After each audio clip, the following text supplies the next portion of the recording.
Okay, welcome everyone. Thank you for joining us on this afternoon special.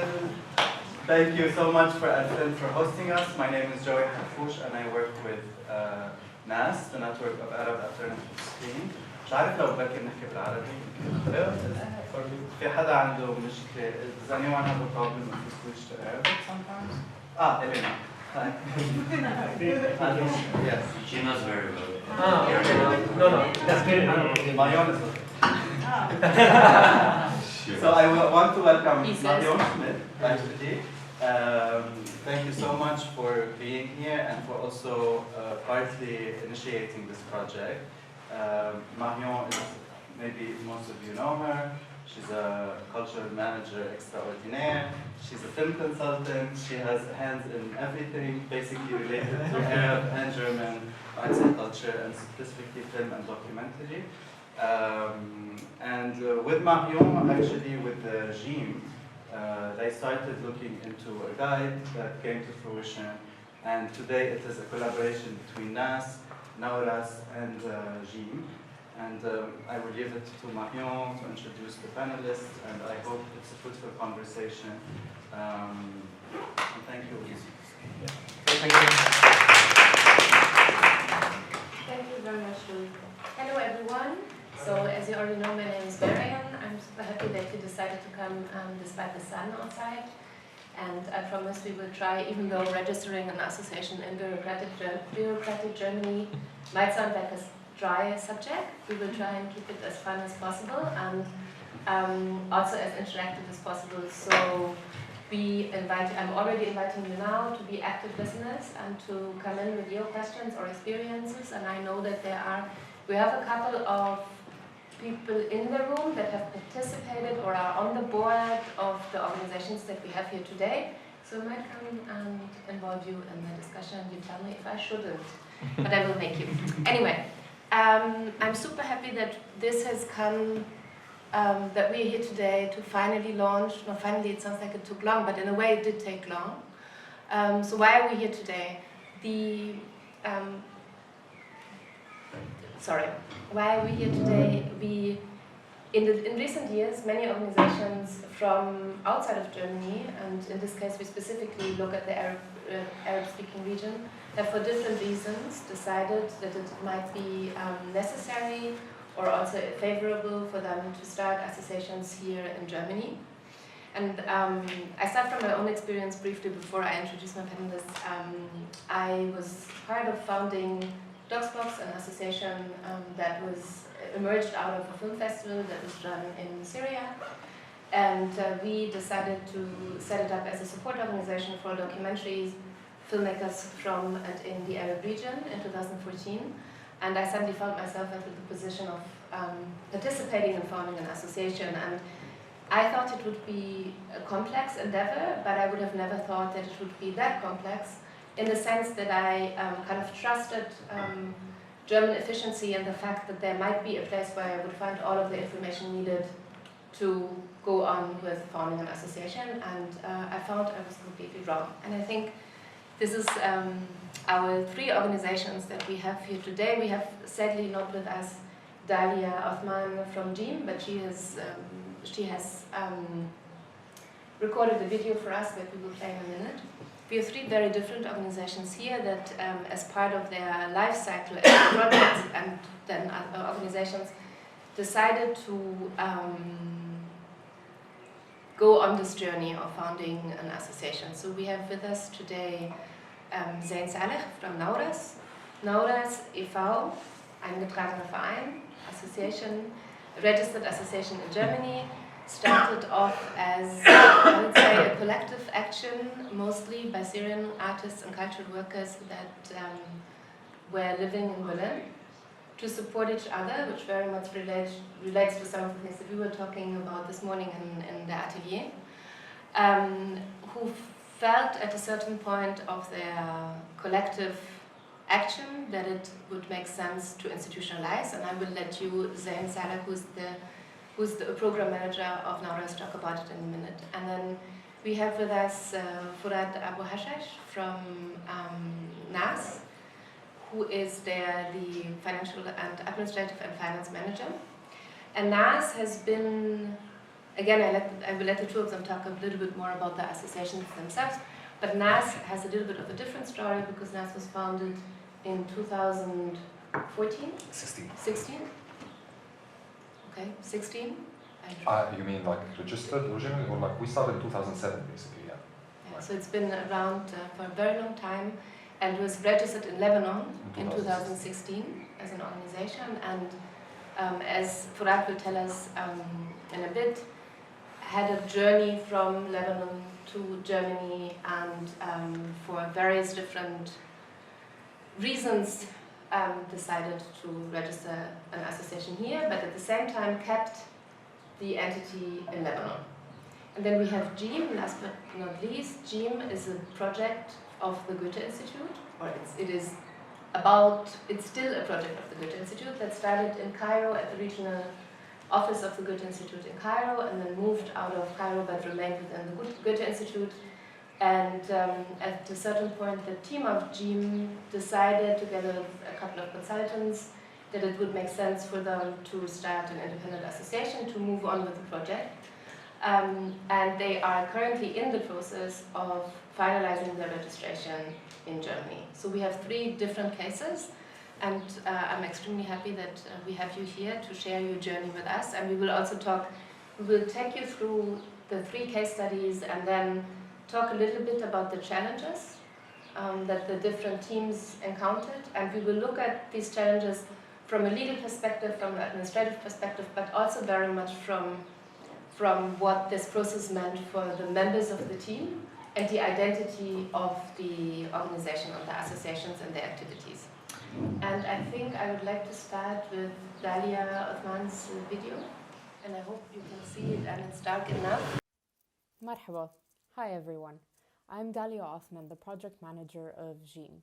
And I'm really sorry that I'm unable to be with you physically today in this panel, but I'm glad that we are here together to talk about this joint initiative that we did with NAAS and NAAS, where we not only share our experiences in registering an association in Berlin, but we've also prepared a guide for those of you who are interested and are considering in creating a legal entity here in Germany.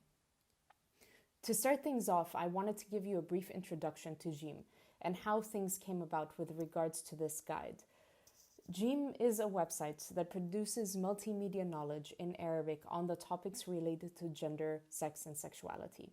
It started off as a project of the Goethe Institute back in 2016, when the Institute was planning a digital project for youth in the Arabic-speaking region. Since the launch of Jeem, though, in 2018, there's been a continuous conversation about how, after the funding period ends for the project, it would continue onwards.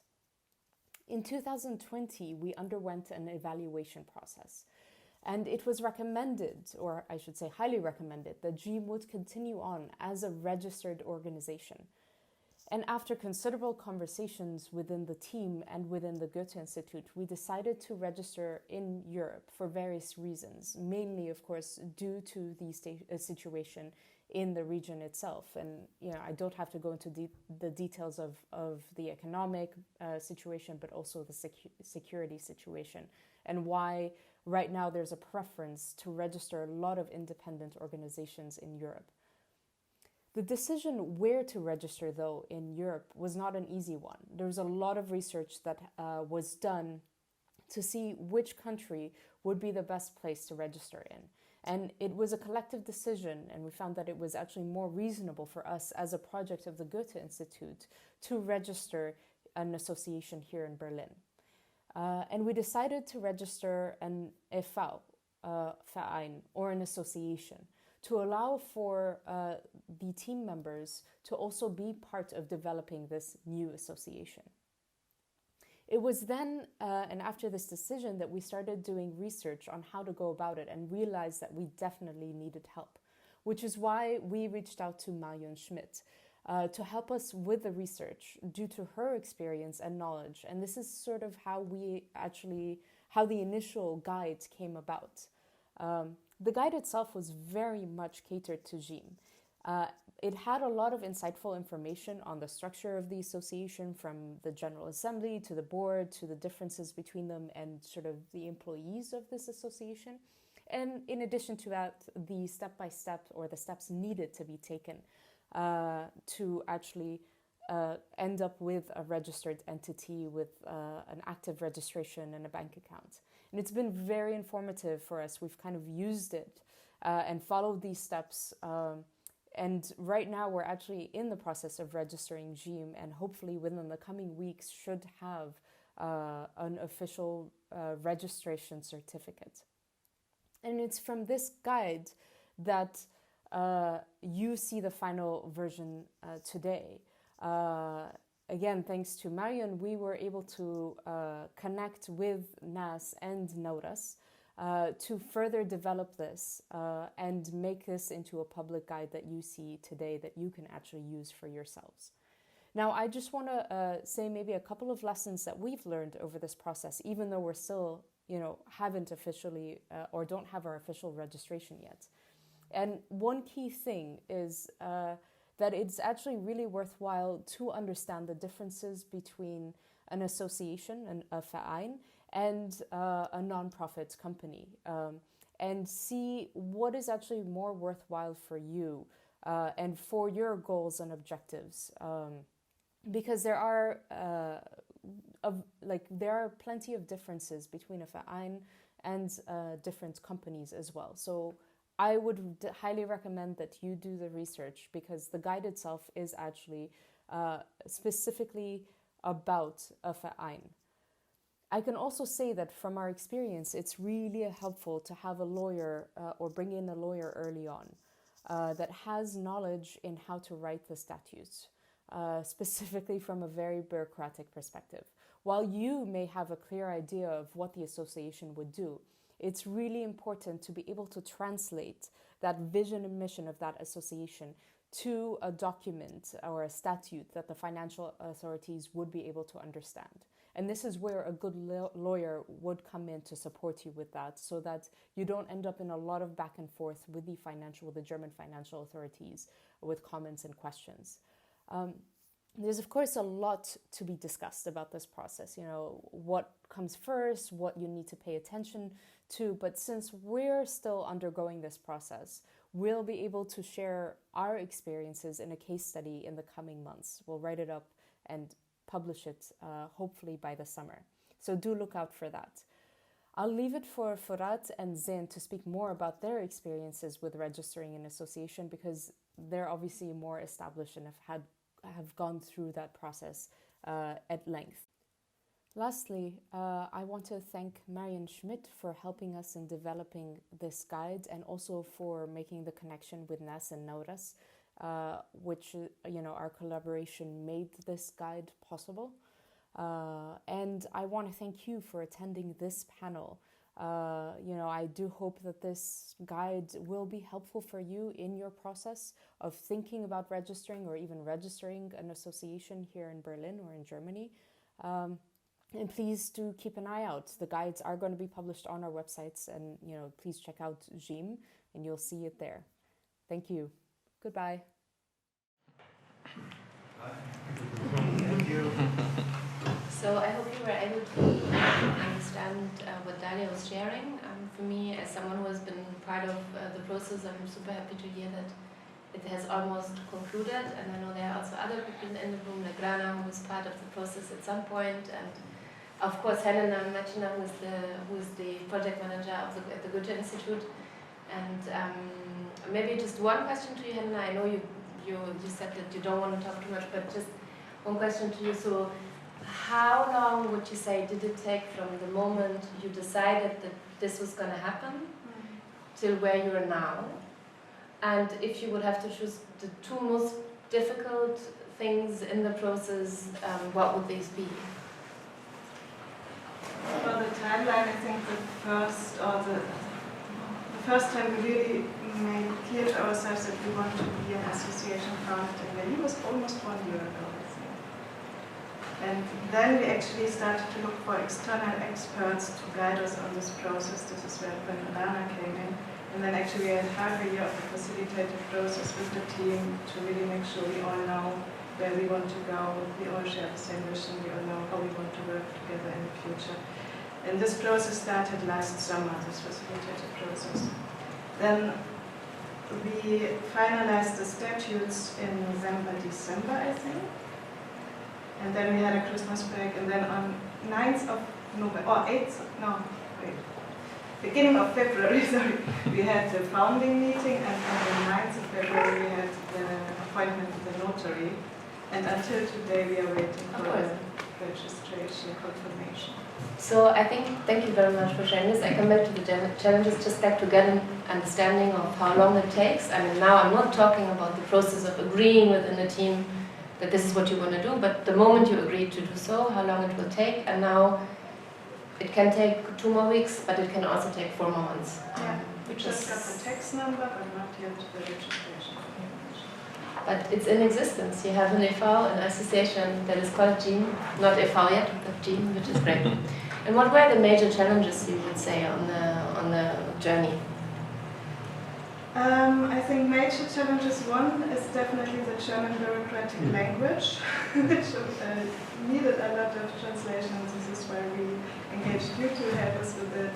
I just realized there's a lot of information in German, but there's no information in English and not in any other language. And even I have problems with German bureaucratic language sometimes. So that was a big, this is something that should not be underestimated. Another challenge, and I think you will talk about it later because this is the most crucial part, I think, is to avoid being registered as a foreign association. And that took us lots of discussions and really, and I think you will also want to explain what the negative aspects are of being registered as a foreign association. It means much more scrutiny, you're much more under observance, you're much more, yeah, ideally it should be avoided, but that means in reality that the EV or the association members should be at least 50% EU, the people who have the EU passport. Thank you, Anna. I will come back to you if I may at some point, but I think that's a good, because I know that both of you had to answer this question for yourself at some point. Yes. But Zain, do you want to tell us a little bit about NAAS and also your specific case and the case studies and how your registration journey was? First of all, thank you so much for inviting us, and we really appreciate the process that went through putting out this guide. NORS is a non-profit organization that was founded here in Berlin in 2017. We registered in 2018. However, the idea of starting NORS as an organization started in 2016, actually, by, as you said, a collective or a group of Syrian artists and cultural workers and managers. Our organization seeks to ensure the continuity of immigrant art, and we support immigrant artists in Germany by creating opportunities, facilitating partnerships, and of course organizing programs which allow these artists to move forward with their artist career, and at the same time enhance them with legal knowledge, rights-related knowledge, and to have them work, whether they wanted to work independently or in partnership with other collaborators here in Germany. We try as much as we do within our projects to provide an equal, conscious, and fair environment in the new environment that is the host country that is Germany. And I guess this is a little bit about NORS. Our projects sometimes are purely artistic, like the last one, which was one language, was a project about theater, and but sometimes they are so much about legal knowledge, which actually brought us into having this experience with you. This project was called Senat, and it was about providing legal knowledge to artists and cultural practitioners in Germany.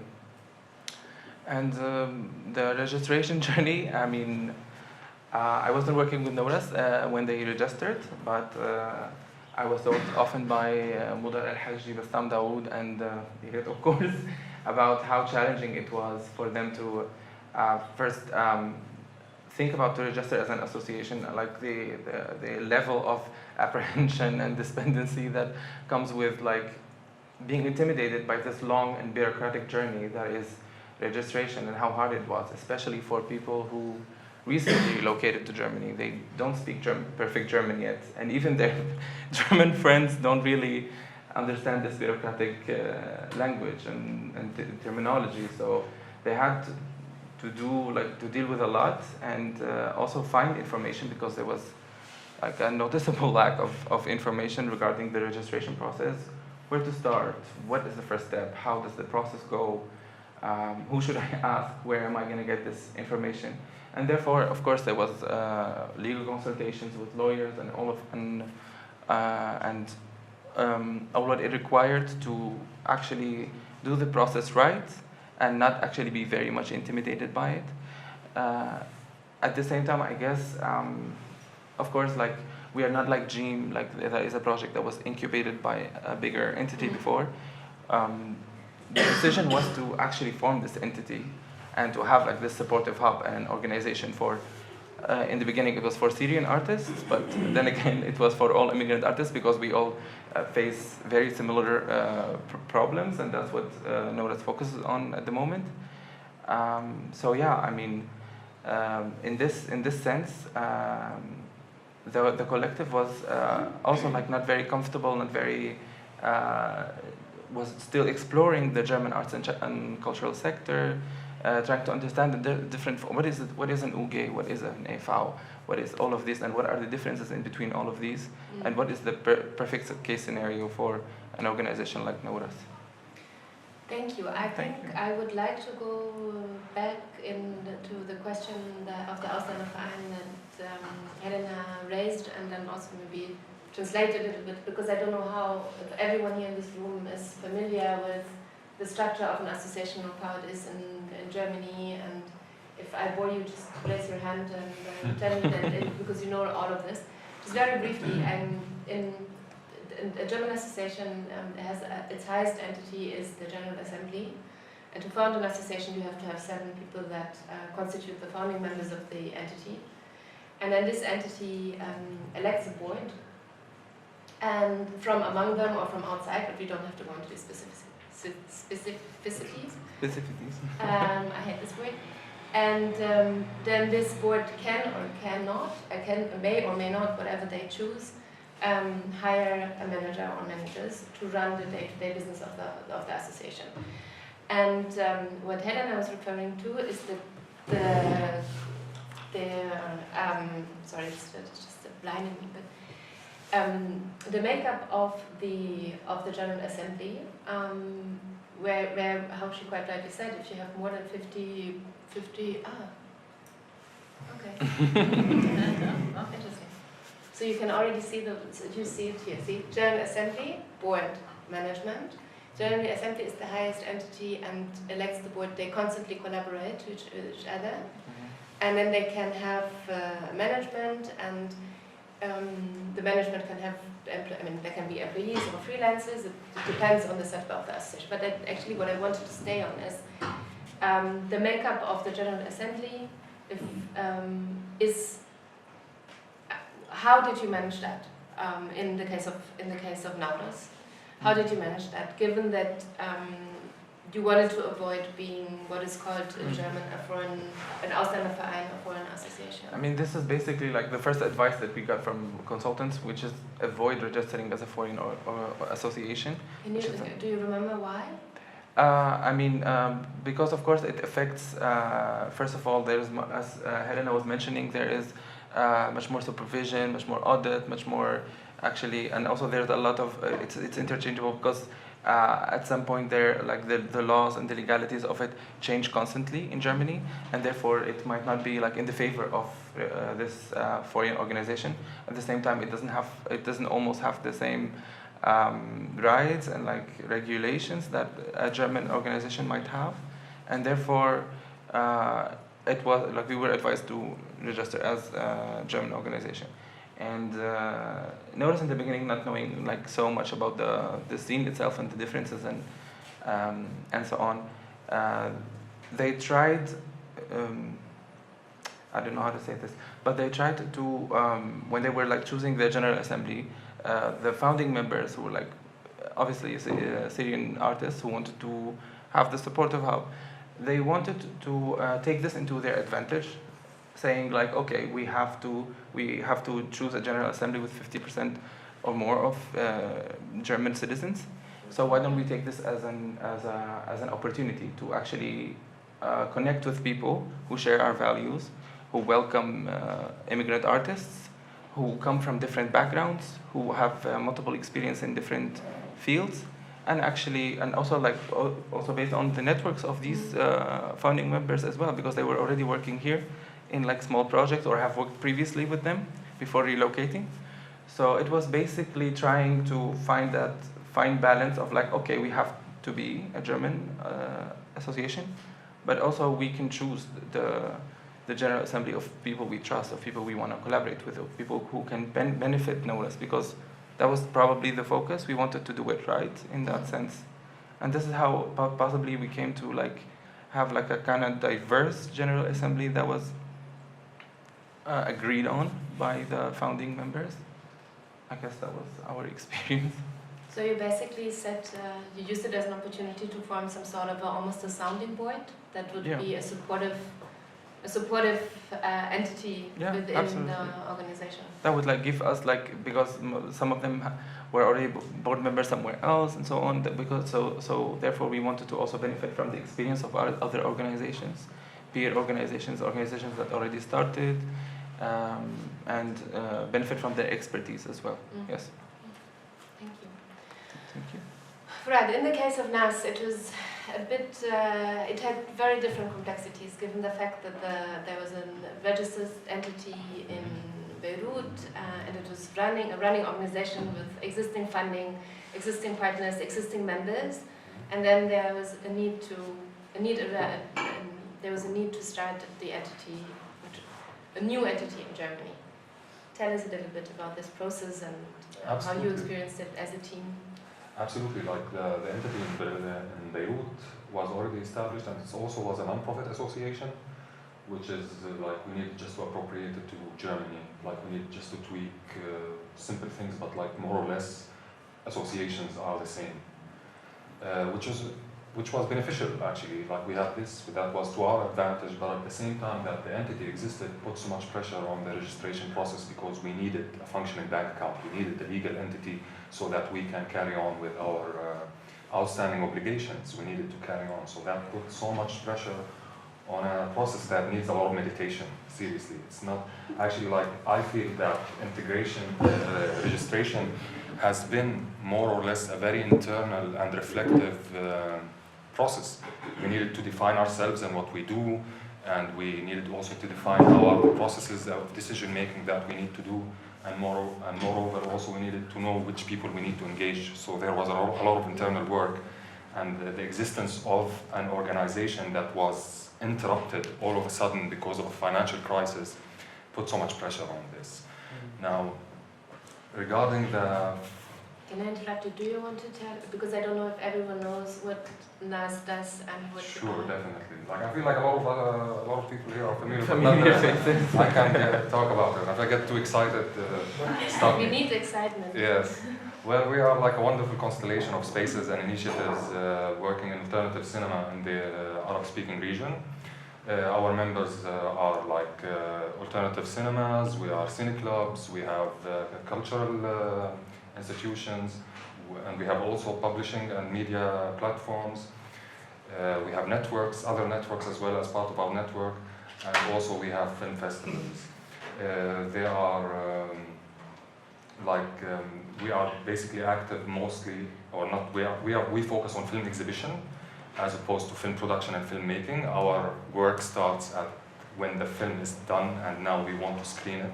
Our members, through their programming and through their initiatives and through their spaces, try to build a community and cultivate a community around film, enhance the experience of collective film watching, and encouraging dialogue around film. At the moment, we are 23 members from 10 different Arabic countries, and we have a membership system, which is very important. So we're growing on an annual basis as new members join. We started actually as a series of informal meetings in the period between 2007 and 2009 between directors and film programmers who saw the need that film exhibitors, alternative film exhibitors should come together, the need for solidarity, the need for shared experiences, and so on and so forth.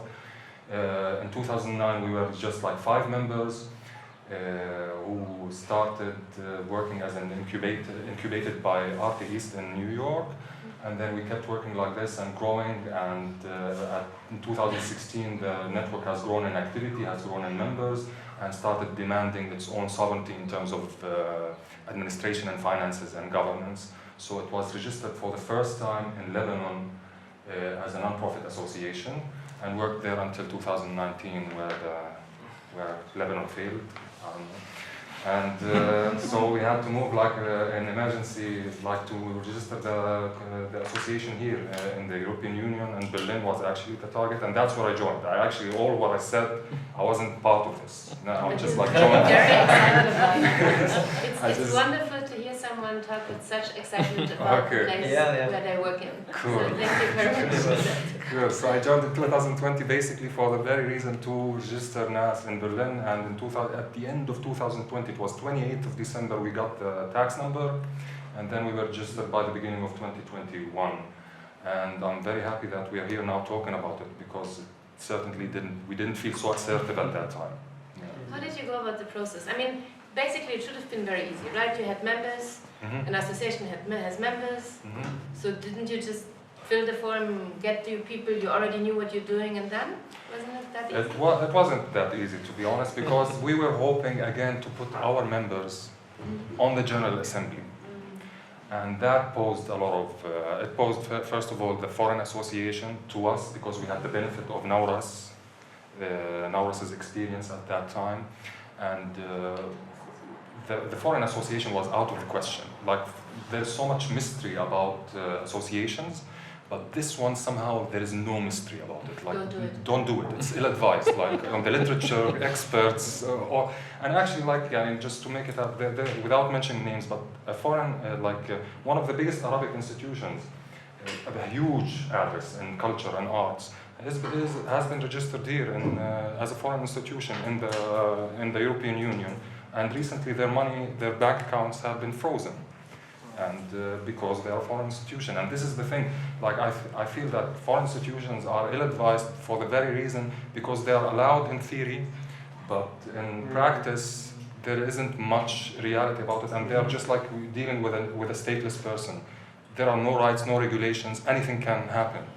That's why it's really ill-advised to start doing this. So that was for us actually a challenge, because we hoped finally to put our members, the cinema members, as the highest organ on the General Assembly, and that proven to be problematic in 2 ways. First of all, that we didn't want to have a foreign institution, and also even if we wanted to have them there and balance them out with German and EU citizens, that would also put a huge practical issue on us, because we have a growing member, like every year new members join, so that we have to keep finding new people to keep the 50%, 51% thing. So we dropped it. And on the other hand, our members, one of the advantages that the members have by joining our network or by coming together is that they can negotiate better funding conditions, and they can even get more funding. And one of the biggest clashes that you have with the non-profit association is that the members who sit on the General Assembly are not allowed to benefit from the money that so if we are to get funds and then start wiring these funds to these members, this is exactly how you lose your non-profit status. This is totally how you lose it. Non-profit status. Yeah. Thank you, Mr. Sharon. I mean, one of the things one can say also about association law, and even more so about non-profit law, it's very opaque. It's very opaque. You don't know. Like it's very gray. There's no right or wrong in many places, and many things are left to interpretation. I don't now mean the registration process, but once you have obtained the non-for-profit status, the reasons for which you can lose it again can be different in different places in Germany as well, and are up to also the observation of the person from the finance authorities who checks on you. However, let's say with the non-for-profit status, You both received the non-for-profit status, right? Have you had it for 3 years already? No? We've had it since 2018. So it's probably like do you mean like the non-profit status? We've had it since the registration. From the very beginning, was this a decision that you took to also register as a non-profit? Yeah. The association? It was it was like a decision by the founding members as well that it would to be like a non-profit organization. And for you in NAAS too, and have you ever within the process considered not having an association but without a non-profit status? Like we considered other types, but nonetheless the non-profit was a very important thing. We already were working and we know that the non-profit status is very important for our funding. There's no way that we need to have it more or less. So I think the non-profit status was a must for us. On the other hand, we didn't go through our first audit. We have our non-profit status, but we don't know if we are entitled to it yet. Do you want to explain why this is the case? When you have it, why you don't know if you want to keep it? What is the process? How does it work? Well, to my knowledge, the Finanzamt like reads your status, like your Satzung, and they initially give you tentatively that you are allowed to function as a non-profit association in Germany, but this is subject to testing, and then they give you to work for 2 years or 3 years sometimes, and after that they come and look at your work, and then they are able to decide by your financial records and by your narratives if you are actually a non-profit if you are actually a non-profit or not. So you are still succeeding in the process in the first status still doesn't mean much. They now want to really see due diligence if you are what you claim to be. A pilot period almost. Yeah, exactly. So it's a pilot period, but it also stays like this. It's always like a 3-year period, and then after this they check backward all of the audits. So how do you ensure that you stay within the law and within the non-for-profit regulations, and what are your tactics, both of you, like inside of your associations, to make sure that you can sleep at night and don't have to constantly fear that your board members will be put in jail because... Well, to be honest, for us, finances is the problem. Finance, but like the issue, like there's a big, like I mean, we face a lot of issue of always like getting, like we design wonderful projects and everything, and then we say that we want to do this, we want to do that, and then we get our funding, and then we are thinking about constantly about reporting, how to do reporting, how to make sure that we keep all the invoices, how do we like make sure that all of the processes are like very clear, very honest, very transparent with the people working with us, external collaborators, or with the funders, and therefore we try to like keep these records as clear as possible in order to keep it, in order like for audits not to for us not to fall into the trap of losing the status. And at the same time, I mean, also like as you were saying, the funding opportunities as well for us are the ones that are dedicated for non-profit organizations. And yeah, I mean, we had like some questions before in our previous General Assembly about whether should it stay a non-profit or not, because like of course like also the funding opportunities are not extremely available, and sometimes it really prevents us from moving forward or like from achieving our plans, because also we are a small team. But I think for up until now we are still committing to the non-profit part, and we try to keep it as much as we can. What are your tactics? What are our tactics? I just wanted to add maybe to what both of Board us... member of NAAS, a General Assembly member of NAAS. I just wanted to say, because it's important what Zain just said, that the funding that NAAS gets is for non-profit organizations, which means that when we have to report to the funds and they check us, we know already that we are within the systems. It's within the regulations, so we don't have this fear of every 3 years there might be, the tax office might come and say that we did 20 wrongs or so, because for the projects it's checked already, which helps to sleep. who are on the board. And exactly, and also I think there are certain considerations of why one. I mean, there are many advantages for the non-profit status, and there are also disadvantages. And I guess have you encountered any disadvantages, right? Do you feel like? Well, it's definitely, if I want to talk about the disadvantages, I don't know for sure yet, because everything, I didn't have any feedback from Finanzamt at the moment, so I'm just like, but like I feel that, yeah, moving non-taxed money is definitely so hard. It is like, it's not as easy as you would like to think. I also think, I don't know if you made this experience, that it does impact, again, like on who can be your member. Because if you're an association and you don't have a non-for-profit status, you can have companies as your members, you can have foreign entities as your members, whereas if you have a non-for-profit status and you want to keep it, you can only have individuals as members, or non-for-profit associations or entities that are considered non-for-profit under German law. Absolutely. Which then, I mean, try and convince the German finance authorities that a non-for-profit in India is a non-for-profit under German law. I mean, it sends you into a roller coaster of administrative mayhem, I would say. Yeah.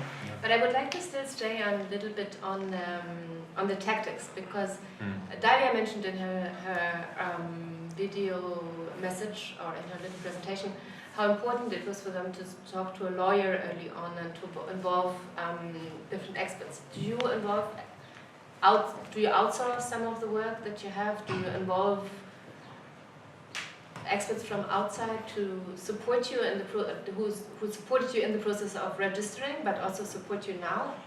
Totally. Like, like maybe this is. I have two things to say about this, because also the lawyers can be a liability if you are not assertive and if you don't know what you want. Lawyers can really take you long ways and charge you all the time, and at the end give you just a template. So you have to be assertive. It's an internal process. You have to know what you want and how you want it. However, nonetheless, yeah, we think that working with lawyers and outsourcing like lawyers and tax is very important, because it smoothens the communication. Actually, Finanzamt expects you to have someone because they like to talk with them. They don't like to talk with you. And you have to always give that mandate. However, with that being said, we also have a tax lawyer who is especially specialized in international associations, because, as I said, for us moving funds to the Arab world is a very big issue, and we are still learning. I don't know what's going to happen for so far.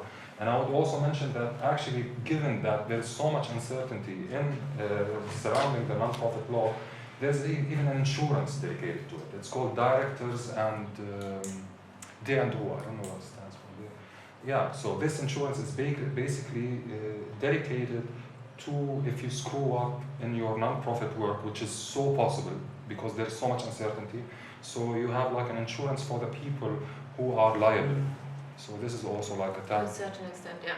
Yeah, so we took this insurance policy, which is a type of liability insurance, but really dedicated to the people, to the natural people who are liable for the legal organization. I would like to reserve some time for you to take us through the guide, and then also open up. Just one last, if you allow me, maybe a bit more personal question to both of you, and also to other members of the teams of the respective organizations in the room, if they would like to. So, what do you consider yourself working in a German organization? Have you asked yourself this identity question? Has it come up in the process of registering? Is this something you've discussed with team members? We never thought of for instance, for Nawras' experience, we never thought of Nawras as a closed entity that does not interact with the surrounding.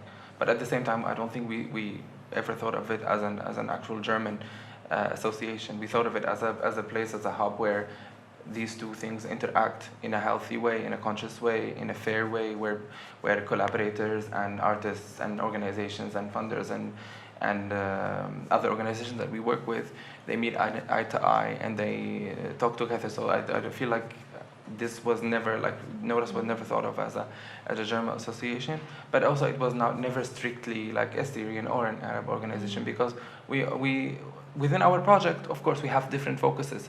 Sometimes the focus is a Syrian community, sometimes it's an Arab community, sometimes it's an immigrant artist. And like, for instance, in our latest project, One Language, was about translation and how the German theater scene is inclusive of immigrant artists. And therefore, the participants spoke 13 different languages and they came from all over the world. And this was never, for instance, like, we never thought of it as a German, we never thought of it as an international place. It was just like, it depends on the project and the focus, but NORS itself tries to be like some sort of a pool or a meeting point, and of course serve its initial aim, which is supporting people who come here to a new environment, help them like recognize their career history, and also move forward into future opportunities. And I feel like this is what we think of at NORS. If you, Mudar or Elliot, would like to add anything? Nothing to add, but in the beginning, I think it was not so also clear for us. The big challenge maybe with NORS that it starts also with our personal journey in Germany. So in the same time, we are asking ourselves as a persons, our personal questions about the identity of the place. At the same time, we also start to ask the same question about NORS as a body. We want we want this body to be active, and we want to react to the big movement of Syrian artists who moved to Germany. We felt the need for ourselves, but also for the team of the artists. That was from the beginning, and it was a process. So we started with the question, and slowly we start to realize, okay, let's say we are working for immigrant artists, or even now I can say for artists who they can be immigrant even if they are German. Thank you very much. How is it in NAAS's case? Well, first of all, thank you for the question. I don't know, I'm going to talk about it from a pragmatic way. Maybe the other team members can tell you more, but like... Choose like but like... add emotion. You do the programmatic part. Exactly. Like what? No, he does the pragmatic part. Maybe someone else adds. Like, from my perspective, I was thinking like that we needed a legal body, we needed a functioning bank account, and that was that. And to be honest, the idea of bringing NAAS to Berlin or the European Union was already on the table even before. What happened through the financial crisis and the collapse of Lebanon just made the process faster. But the idea was there because we wanted like a more ground where people can where we have people mobility and to have more mobility. And also we think that Berlin is a very important cultural capital and very important for our field, which is alternative cinema. Now, on the other hand, we are active exclusively with people from the Arab world. We don't work with the diaspora. We're happy to build bridges, but like it's very important for us to work there, and this is allowed under the German entity. We have it now. It's overtly mentioned. On the other hand, like we were looking for people on the General Assembly, like our General Assembly, we were more looking for expertise. Most of the people, we are lucky enough to have most of the people who are sitting on our General Assembly are very relevant to our work, and they're even very relevant to the intersection between the Arab and the German culture, and they're very relevant also to the work of associations. And some of them are like, some of them are half German, half Arab, and even we were happy to have somebody of our members, the spouse of our member, to sit on the board, which is a way to have the members sitting on the board more or less without legal obligations. And also we have people who are nationalized Germans, who are Arabs, and we then have people who are working with the Arab world directly. So I don't think we have that identity crisis at all. Thank you very much. I think it's you helped me because I wanted to close before we move into the guide on this notion of, because I know that this was a big debate in Jeem, Like a very big debate, a question of maybe do you want to comment on it? I can, of course. Yeah, it was because from the Arabic-speaking region, for the Arabic-speaking region. So to be registering in Berlin, which was mainly a practical solution, not only because in the end we also see Berlin as a place that is a hub for many people to meet, and so it is also a place that is not very German or not. Yeah, it is a very diverse place, so it was okay for a practical solution, but it was still mainly a practical solution. And it was, of course, then the question, what does it mean for Jeem, for the identity of Jeem? And I think this is something we're still about to figure out. Very beginning. We see the benefits of being in Berlin. We see that the cooperation with NAAS and Nawras is a great first step also to see who is in the city, who can we participate or cooperate with, what can we do here. Maybe it will change in the end, the character of Jeem and the content we produce and we publish. Maybe there will be a change, but it's not yet. Thank you. I do want to add something actually, not from the identity perspective, but maybe from the legal perspective, is that organization registered in Germany needs to maintain some activity in Germany. We cannot be a foreign organization working from here and servicing only the Arabic countries. There needs to be an audience or like beneficiaries for our programs that are located here in order for and to justify the presence of NAAS, for example, in Berlin, and the benefit and the impact that this organization can have on its, in its context. And I think that also is important when the audit comes, like the Finanzamt audit comes in a year or two, is to maintain the relevance and the value of the organization here, because also it can easily be, we don't know, but we want to do risk management and think that we don't want to lose the non-profit status and to be considered foreign organization, since we have no ties and no roots in the city, for example. So this is also like just to be mindful of when you are thinking of registering as a Verein, but the activities and operations are all outside of Germany. Absolutely true. Thank you very much. If I might add to that and bore you even more with legalities. Actually, because the government is interested in the money that you're making, and if this money doesn't circulate in Germany, you don't pay VAT on it. Like you're not paying taxes for it, corporate tax or trade tax as you get it. So if it keeps circulating outside of Germany, you're not paying income tax in case there are employees or if there's VAT around it. So there is that also very pragmatic need for that money to circulate here. It's true. I completely agree. Like it's a super important point.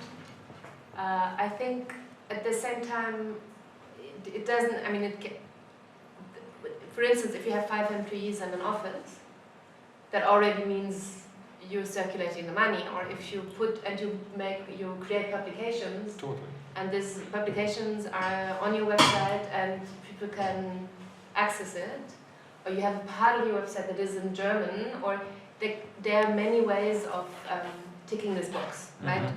That don't mean that you have to change what you do. I think that's one of the things where I would like to conclude that part, is this, that at the end of the day, it's a this legal setup that an association is, should always be seen as something that serves the purpose of what the association aims to do and wants to do. And it should never be the other way around, that you feel stifled suddenly by this legal process. Because as Dalia said also in her video, writing the statute, you feel like it feels, I mean, regardless of which language you speak, it feels just like a process that robs what you are aiming to do of its heart. And if you accept that this is just basically the container that you create to be able to do what you actually want to do inside of it, then it becomes, I mean, at least from my experience, it becomes a little bit easier. I don't know how you felt the same, like to be like, okay, that's the container. If the container is fine and we have set it up in a way that it works, then whatever we do as a team inside of this container is up to us, like the way we want to work together, the kind of programs we design, of course within the legal strain or within the legal framework, but it doesn't mean that suddenly what is in the statute, this legal document, becomes us, and what defines us as teams or as organizations. So do you want us to quickly go through the document? As Dalia said, it was an initially written roadmap that was done for Jeem.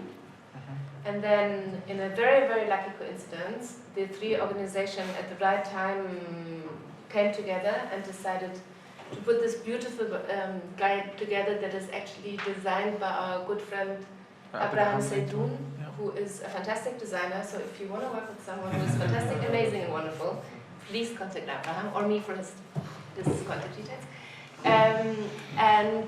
We have two things. There's a PDF PDFs in English and in Arabic for now.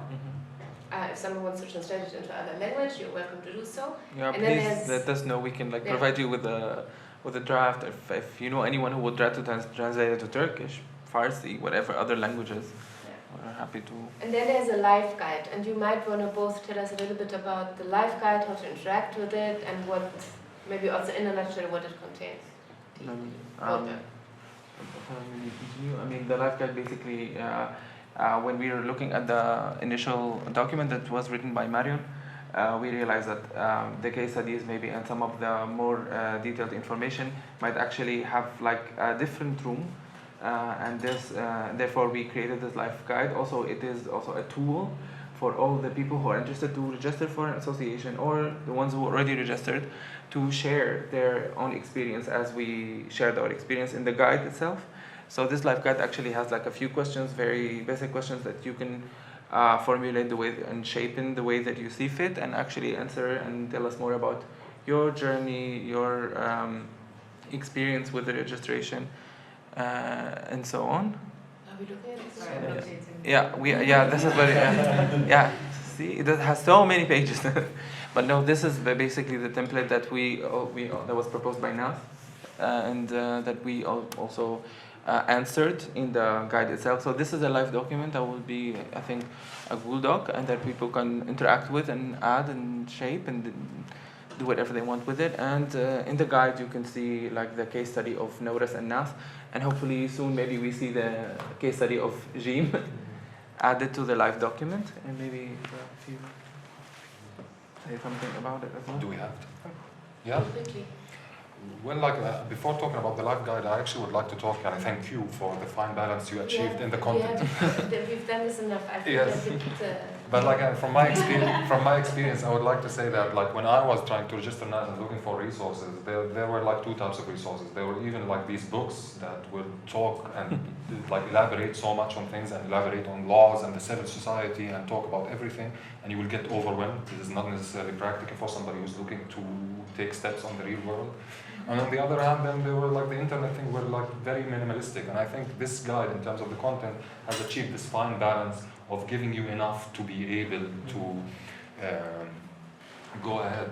Now the guide itself is the live document, and on top of everything it's in Arabic and in English, which is a massive upgrade for anybody who's coming to do this. Now the live guide actually has many parts in it. It's live in the sense that people who are interacting with it, who need like the information, can first of all post comments and questions, which is already something like that you can post some questions, and you can also add to the knowledge of the guide. There are like 4 sections that are live, to my knowledge. By the way, like the coordinator of NAAS was supposed to introduce this. This is an amazing word, but I'm just doing it for her because she's sick.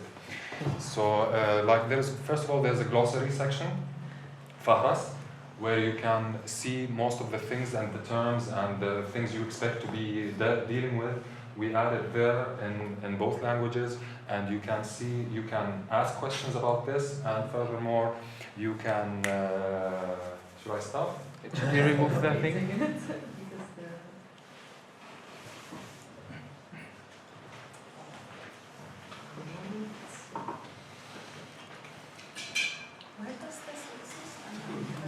exists? the guys. Where does it exist? At the moment, it's still not live. There is like a temporary URL for it, but we'll definitely like announce this. This is to my knowledge. Yeah, on our websites and everything. Yeah. Yeah, should I go? So you see here, like there are glossaries that we translated into Arabic and English, and using the German terms as well to make you know what you are about to deal with. You can ask questions about this, you can comment about this, and you can also add your own contribution in order to expand this as an open knowledge source.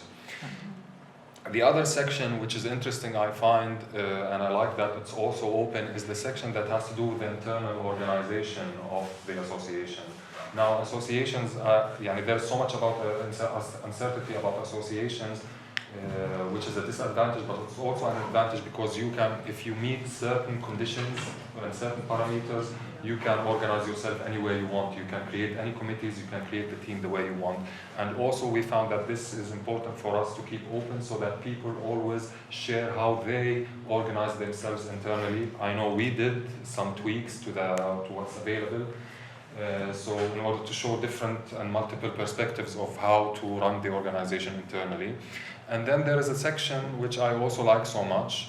It's a section that has to do so much with the templates, because there are templates that you have to use. Templates like, for example, of the Satzung itself, and templates of the Gründungsprotokoll that you can use. And on top of that, which is I think is more important, that we also made a live list that we will ask other people to join in, of lawyers and advisors and all of the people who can support you. We wanted actually also to add a list of people not to work with. Like we were ripped off by these people and we wanted to warn about them, but we didn't want to go through that. We did it for you, but like you can find here like it's these. Contact us for those kind of thing. Yes, we didn't want to demark it, but like nonetheless we added people we would recommend that you work with, because seriously some lawyers will really abuse the fact that you don't know what you're doing or that you're not from here. Or, I mean, some people might abuse you, or others, due to their own lack of knowledge. Totally.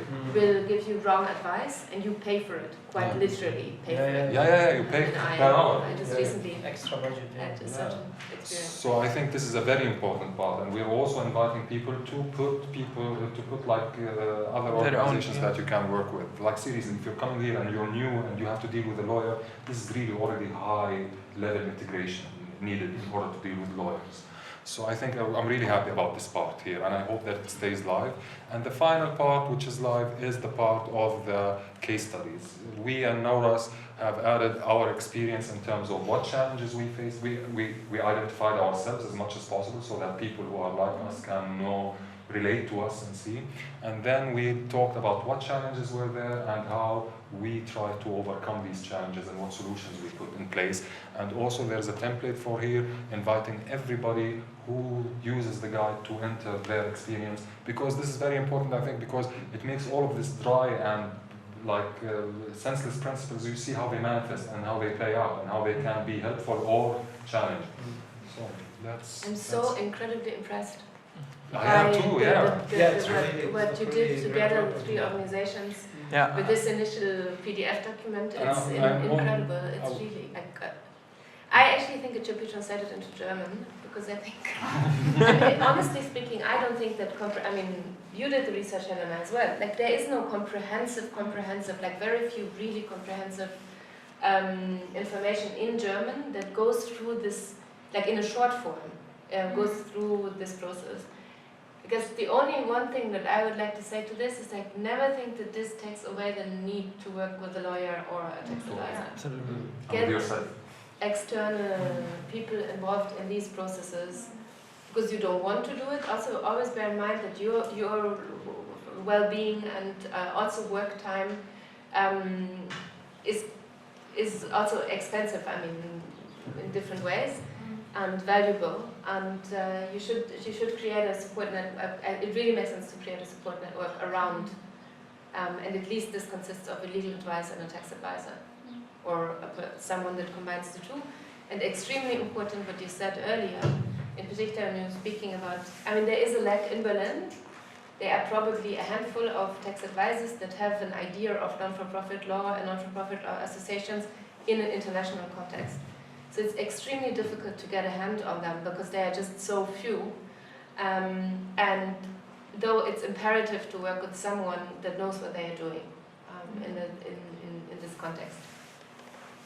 Because you want to get it right. Yes, Julie?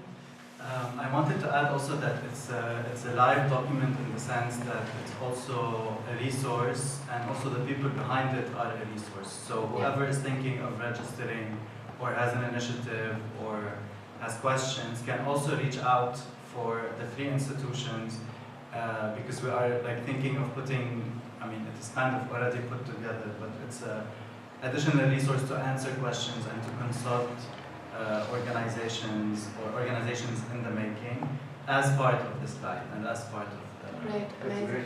And I think also that it's really important to talk to other organizations, whether you want someone to accompany you or just you want like anecdotal experience to be exchanged. I mean, that's why we are 3 organizations doing this, because collaboration is really important when going through this laborious process.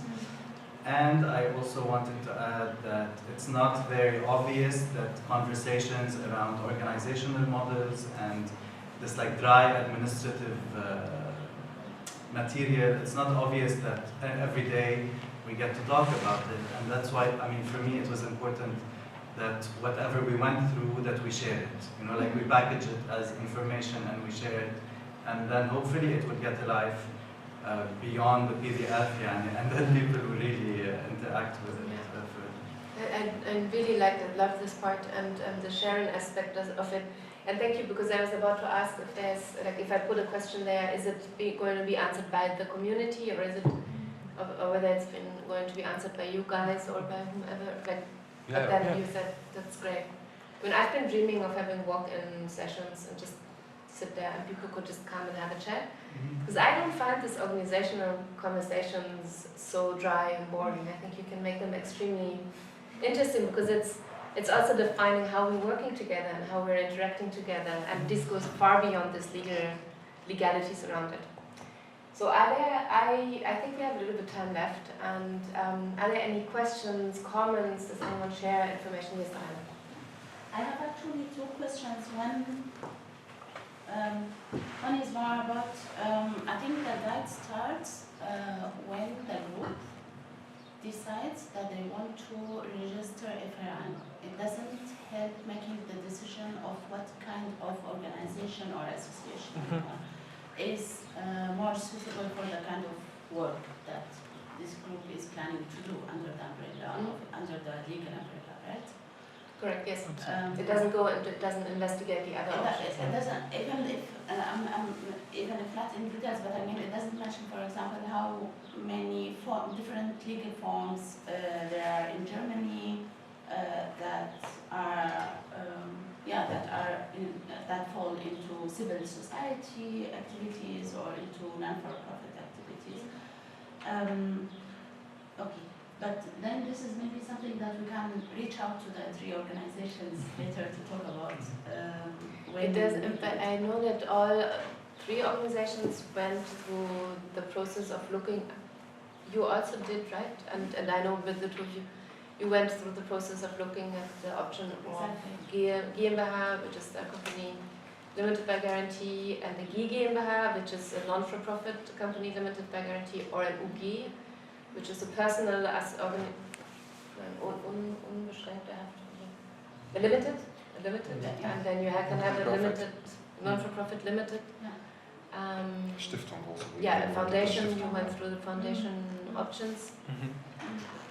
You want to say in a nutshell, or I mean, it's quite complex. Yeah. But is this something that you would feel would be a good addition? Some additional summary to the guide? Is this what you know? Well, I'll go to my second question because it connects to that point. Basically, I want to go to the difference between the international or the foreign association and the German association, and it seems very clear that it is, I mean, definitely a risky decision to go to a foreign association, but I still don't believe that I understand exactly why. Because in many cases, when we talk about NAAS, for example, or even Jeem, or many other migrant associations, it might make sense to be a foreign association for the scope of their work, as it seems theoretically at least. At the same time, I have no experience from Germany, but I have good experience from Belgium, where it goes back to what you said, Fouad, before about the Arab associations which are registered in Belgium as foreign associations, but it's not called foreign, it's called international associations in the law in Belgium. And they have been operating for 17 or 18 or 10 or 5 years in this under this legal umbrella, but that's a different question because they are really operating in another part of the world. They are not even physically in the country where they are registered, but still it has been, I mean even the bank problems you were mentioning have not that strong connection with the fact that they are international associations. And then I go back to the guide and I ask myself, it's maybe not intended to be so, but I think this might be very helpful for Arab-speaking culture workers and artists who are not in Germany, but who need the legal umbrella in Europe. To know where else.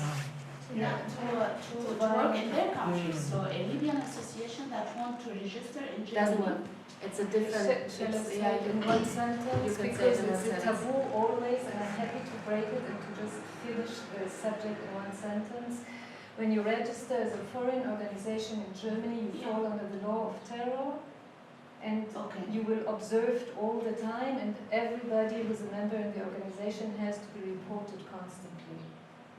And therefore we decided not to do it, and even NAAS is registered as German association, but not all the members of the board who have a German passport have German names, and we were still contacted by the police, by the political police, and we still had to prove that we are all German.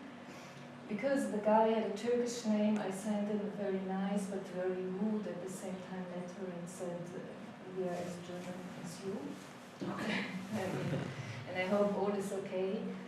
And the other thing is, and I know that the other countries treat it differently, but under the European Human Rights Convention, one part of or it says very clearly as a human right that every European has the right to organize politically or socially, but strangers, they say aliens, even more they say that aliens don't have the right to do so. And it's part of the human rights denying to aliens to organize.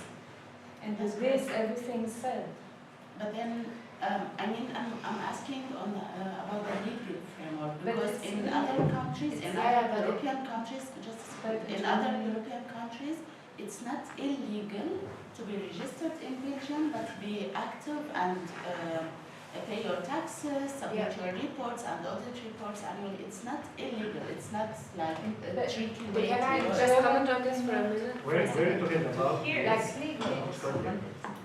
You have to. I think it depends also on which region in German. I mean, each from one to other is different. Yeah, but the basic laws, you fall always under terror law, and you have to operate you have to fit the interests of the German state with the association you open. And if you operate in other countries, you have to operate in the German interest in another country. Well, I wouldn't entirely agree to this. However, there is a major difference between the Belgian model and the German model. Okay, this was the Belgium is like it's set up as an umbrella. I mean, you can register an association, and it has been used also. I think it's for the association. It's interesting to think about where it came from. The idea of an association in Germany is, if we would like to play cards, this 1, 2, 3, 4, 5, 6, 7 of us, we could come together on a Tuesday, every Tuesday a month, and then we decide we form an association, the 7 of us, that is called We Play Cards Together on Tuesday. And then we decide to register this to the statute, and then we are the association We Play Cards Together on Tuesday e.V. We're now not talking about the non-for-profit status, because that's irrelevant, to a certain extent irrelevant in this case. And because of this, there is this idea, because there is not really, like in the UK, for instance, you have non-for-profits that are non-for-profits. It was designed to be a non-for-profit. Whereas this is something else. It was a form of social, it comes from a form of social association, of formalizing the association of people. So there is this part, and there is the legal part that Elite mentioned. That is true. That's the reason why you don't want to have a foreign Verein. But it's also not the tax office, for instance. If you would come and say like we don't have a base in Germany, we're all outside of Germany, it wouldn't work in the same way. I would never advise. Like a lot of people ask me. Who were in a situation where they wouldn't, like we had this conversation with NAAS when it wasn't clear, like a long time ago, when it wasn't clear whether NAAS would actually move, the team NAAS would move to Germany or not. I would have never said go to Germany, go to Belgium, go to the Netherlands, go to Switzerland. Portugal. Because it's a very lean, much faster, less bureaucratic process. That makes sense, but you don't need to be in the country to do it. It's just like it's like a Briefkasten, like a letterbox association almost. But this doesn't really work with the association context. Yeah, but this, by the way, I had a little experience with a friend of mine. He wanted to create an GmbH, and he has almost the same difficulties. Even he will pay taxes and something. He had a feeling. He said, "I feel I am not welcome here because the government-based or the economic-based here on Volkswagen, Siemens, and these huge companies that they don't need us, as for example in Portugal, who asking companies to come and to make easier like bureaucracy for them, even with the GmbH. I mean, so your mission was much harder, I can imagine. Yeah, I think in general also, you know, you can, I mean, UG in Germany, now we go into this, you can open it within 24 hours as well, but it doesn't give you the same security, it doesn't give you the same, you know, also status. And like everything in here is just, when it comes to these things, it's just more complicated. I'm not saying it's, I leave it to other people to judge whether it's better or worse or just different. Just all I can say, like if I open a limited, I founded a non-for-profit association in the UK some years ago, and it takes 4 days. And then it's there, and it exists. It has other disadvantages. I mean, I'm not saying that this is all wonderful and perfect and great. That's not what I'm saying. There's just like the processes are different, and I think there is, and you went into this with the you investigated a non-for-profit association, limited by guarantee possibility, but also decided not to go for it for different reasons.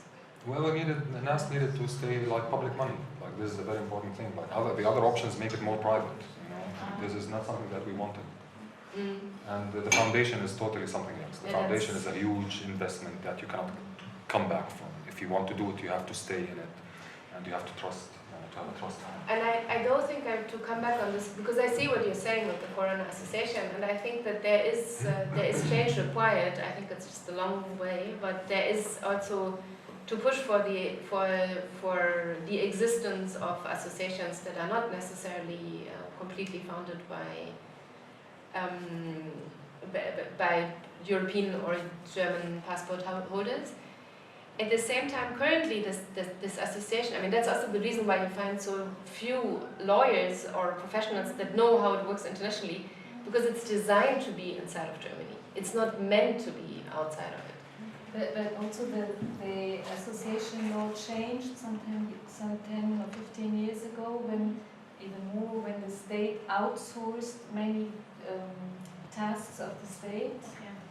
And formed and outsourced them into associations, and needed a design to control it, and at the same time to stay true to the idea of this association, which comes from the 20s, when it was about the society organizing itself. But the state used this box in order to throw out everything that is expensive and takes a lot of work. Joey, yes. Yeah, I wanted to say I really appreciate the need for more in-depth legal research, Yes. like Rana is saying. It's really like appetizing to think of that. But also correct me if I'm wrong, I don't think that this guide is presented as like a legal resource necessarily. Very important. But it's more like an anecdotal documentation of our case study. I think this is what's needed. I mean, for someone who might be thinking of creating something, I would go directly. I think this is exactly what we need as a first push to be able to function. But then I'm very curious about the possibility that in 10 years, 20 years, when artists who came here 20 years ago, so in the future, and we're talking about the present, how they will be able also to create kind of influence out of Germany or out of Belgium or out of France to their original countries. And I think such an asset, we don't have to think of it this far, but it will contribute somehow if we take it and work with it. This is why I asked that question, but it seems that maybe in Germany this is not the right approach. I think there are associations already that just need a study to the associations that were founded, especially in the 80s.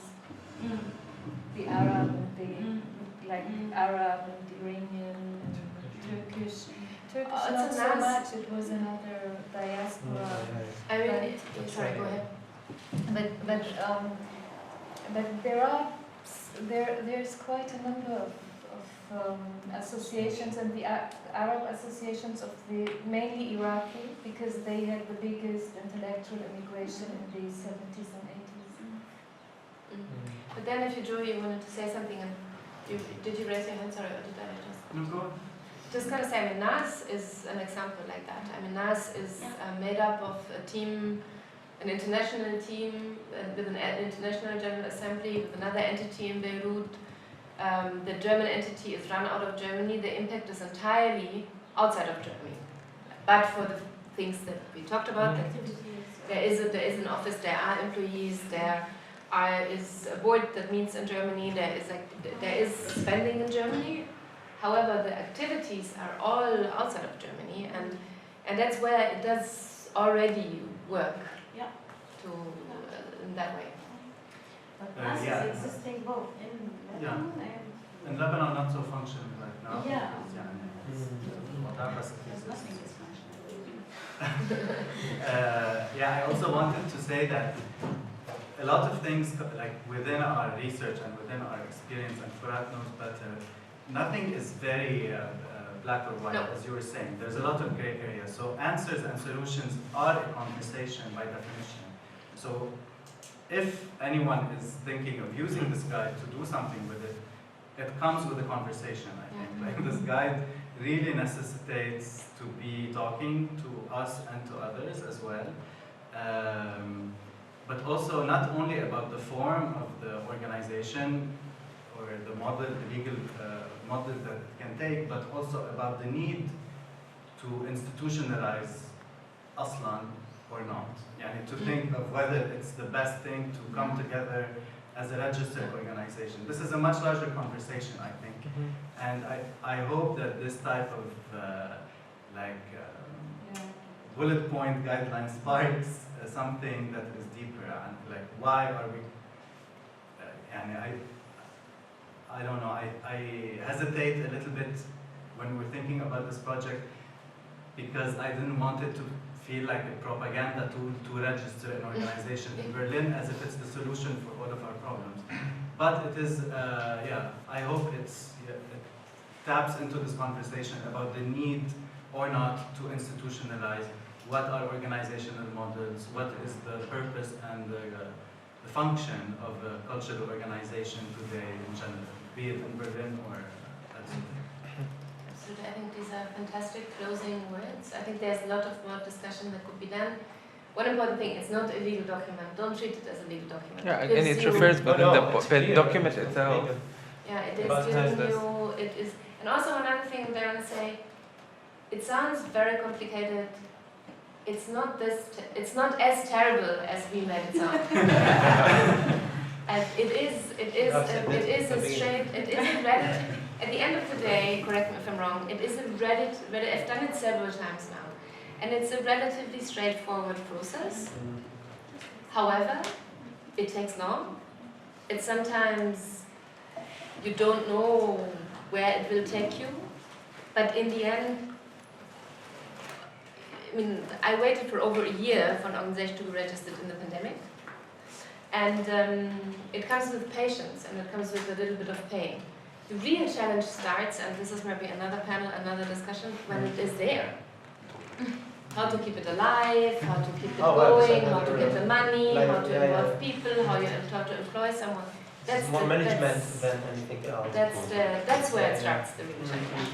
But mostly everything happens in Germany, like this bureaucracy, it's famous a bit, I mean, not like this, so, but we have a background with that, yeah. Yes. Like, for We example, talked about it this morning, TK, KSK. yeah, exactly, or like asking the citizenship also. Yeah. Yes.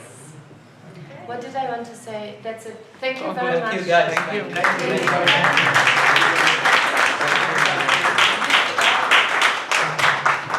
And thank you, Sabine. Yeah, thank you, Sabine. Bless you.